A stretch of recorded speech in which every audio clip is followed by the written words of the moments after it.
Life first Shakib খানের ছবি দেখা, এর আগে কখনো তার ছবি দেখা হয়নি, কিন্তু অনেক সুন্দর ছবিটা, আসলে অসম। মানে এত সুন্দর ছবি এরকম বারবার হওয়া উচিত আসলে আমার মতে। অনেক ভালো হয়েছে কারণ তার আগে আমার হাওয়া, পরাণ, তারপরে সুড়ঙ্গ, এই মানে এই টাইপের ছবি দেখা হয়েছে সিনেপ্লেক্সে। তো শাকিব খানের ছবি বলতে শাকিব খানের স্পেশালি ভাবে তো ওনার ছবি প্রথমে দেখা, তো আসলে ছবিটা আসলেও সুন্দর, তার অভিনয় অনেক সুন্দর ছিল। ওভারঅল আমি এটাকে 10 আউট অফ 9.5 দিব। আমার কাছে বিশেষ করে ইন্টারভালের পরে লাস্ট পার্টটুকু বেশি ভালো লেগেছে, একটা বিশেষ করে ফিনিশিংটা বেশি সুন্দর ছিল। ওভারঅল হাউসফুল ছিল হলটা, সবারই কম বেশি মোটামুটি ভালো লেগেছে আসলে।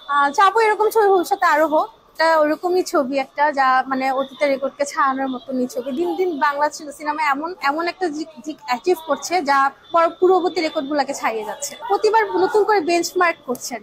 রায়হান রাফির প্রত্যেকটা সিনেমায় আমার কম বেশি দেখা, এর মধ্যে আছে পরাণ, সুড়ঙ্গ, এটা এখন এই মুভিটা বিশেষ করে দেখা।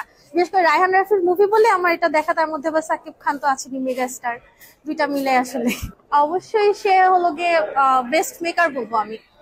মানে একজনকে তো থাকা লাগবে কিং কে একটা পজিশনে নেওয়ার জন্য, তাকে আমি ভালো মেকার হিসাবে রাখবো অবশ্যই। খুব ভালো লাগে বাংলাদেশের নাম সারা বিশ্বের মানে সিনেমা দর্শক প্রেমীদের কাছে পৌঁছাচ্ছে, বাংলাদেশের সিনেমা সব সারা বিশ্বের মানুষ চিনছে, এটা তো অবশ্যই প্রশংসনীয়। আমি তো তাকে অবশ্যই ইন্টারন্যাশনাল একজন সুপারস্টার, ইন্টারন্যাশনাল হিরো, ইন্টারন্যাশনাল পর্যায়ে দেখতে চাই।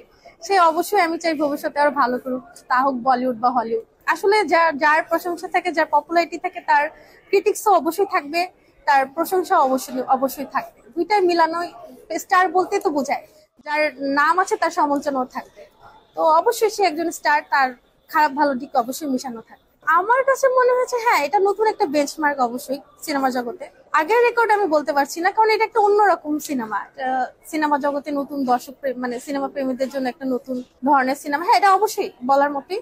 এটা একটা নতুন ধরনের সিনেমা, একদম অন্য ধরনের কনসেপ্ট ছিল, যা আগে কখনো বাংলা সিনেমায় দেখা যায়নি। কপি কপি দেখেন, কপি থাকাটা ভালো, যদি আমরা কপিটা ভালোর জন্য করি তা অবশ্যই ভালো। যদি নতুন কিছু আসে কপি থেকে তা অবশ্যই ভালো। হ্যাঁ কপি থাকবে, মানুষ অনুকরণ প্রিয়, নতুন কিছু তো শিখবে মানুষ, আগেরটা থেকে নতুন কিছু শিখে মানুষ তো। আর ক্রিয়েটিভিটি কি বোঝায়? নতুন কিছু শেখা, নতুন কিছু থেকে নতুন কিছু করা।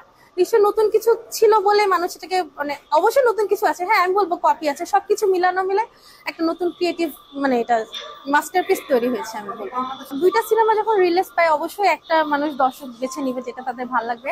আর আমি রিভেঞ্জ নিয়ে কিছু বলতে চাচ্ছি না, কারণ আমি ওটা এখনো দেখিনি। যার নাম আছে তার সমালোচনাও থাকবে।